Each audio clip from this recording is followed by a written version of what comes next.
युद्ध नहीं जिनके जीवन में वो भी बड़े अभागे होंगे, या तो प्रण को तोड़ा होगा या तो रण से भागे होंगे।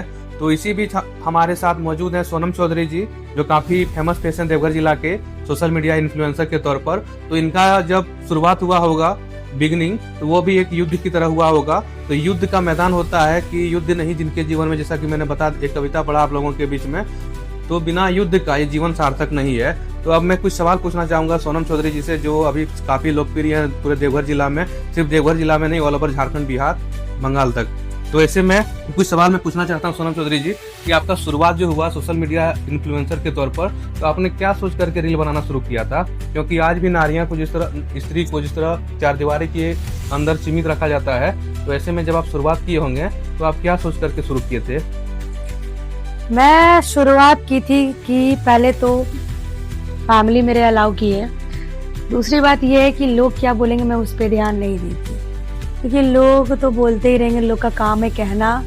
और मैं सोची कि मैं सही जा रही हूँ, मैं अपनी मर्यादा में बना रही हूँ, मैं कुछ गलत कर नहीं रही हूँ, तो जिससे कि बाद में मुझे पछतावा हो। तो मैं ऐसा कुछ कर नहीं रही थी, तो मैं सोची कि नहीं मैं बनाऊंगी, कोई भी कुछ भी बोलता था, पीठ पीछे बोलता था, मुंह पे तो कोई बोलता नहीं तो था। कभी आपको ऐसी आलोचना कभी फेस करना पड़ा है? बहुत ज्यादा, हाँ बहुत करना पड़ा, पीठ पीछे। अच्छा, सामने से नहीं। अच्छा, सामने से। किसकी मजाल जो छेड़े दिलेर को। ऐसे में सोनम चौधरी जी अभी अब काफी बेबाक आवाज के तौर पर जानी जाती हैं। ये इनसे कोई भी सवाल कीजिए तो ये काफी मतलब बेबाक आवाज में जवाब देती है। ये नहीं कि हम सवाल को थोड़ा छिपा के जवाब दें, उसका ऐसा इनके अंदर कोई भी ऐसा नहीं, बात नहीं है।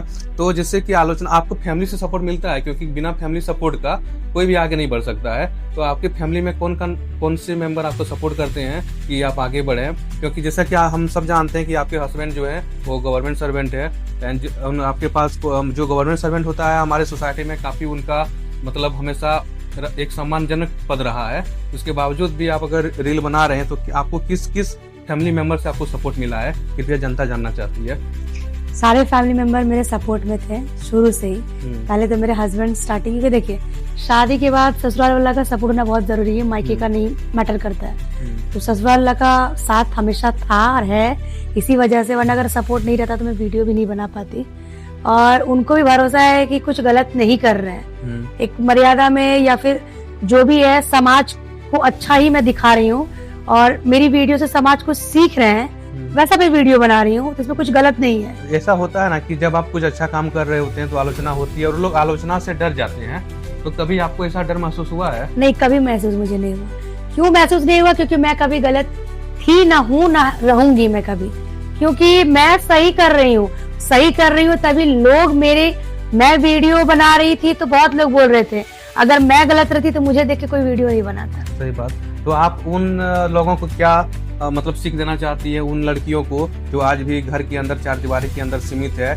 उनके भी बहुत सारे सपने होते हैं, वो भी चाहते हैं कुछ आगे बढ़े, लेकिन वो सोसाइटी के दबाव के कारण वो आगे नहीं बढ़ पाते हैं। तो वो कैसे ओवरकम करे इस तरह प्रॉब्लम से, और उन लोगों को आप क्या मैसेज देना चाहती हैं?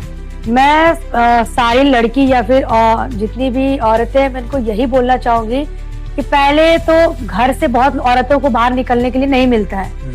तो अभी आज के डेट में क्या हो गया कि एंड्रॉइड फोन अगर है तो औरतें घर में बैठ के भी कमा सकती है।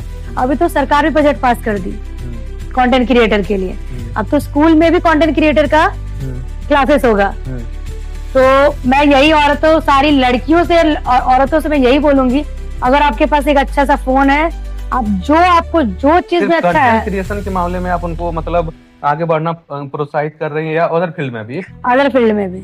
अगर आप पढ़ाई में अच्छे हैं तो आप पढ़िए, अगर आप खेल में है तो खेल में आगे जाइए, लेकिन बाहर निकलिए। घर में अगर आप हैं तो रिस्पेक्ट आपको घर वाला ही नहीं देगा जब तक आप बाहर नहीं निकलिएगा तब तक। क्योंकि आज के डेट में क्या हो गया है ना, महिलाएं भी किसी से कम नहीं रह गई है। और अगर औरत अगर 2 रुपया 4 रुपया अर्न कर रही है ना तो रिस्पेक्ट बहुत मिल रहा है, और नहीं कर रही है ना तो कभी तो ताना मिलता है।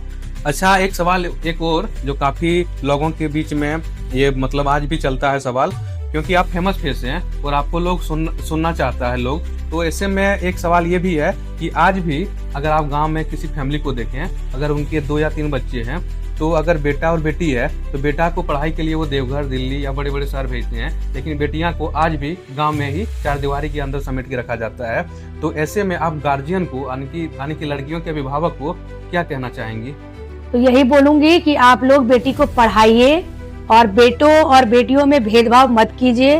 अगर बेटे और बेटियां तो अब कंधे से कंधे मिला के चल रही है और बेटों से ज्यादा बेटियां नाम रोशन कर रही है अपने परिवार का। हाँ, जैसे कि अभी हम लोग देखते हैं किसी भी स्टेट बोर्ड में तो ज्यादातर लड़कियां टॉप कर रही है। हाँ, तो मैं यही बोलना चाहूंगी कि बेटी पे भी भरोसा कीजिए, एक बार भरोसा करके देखिए।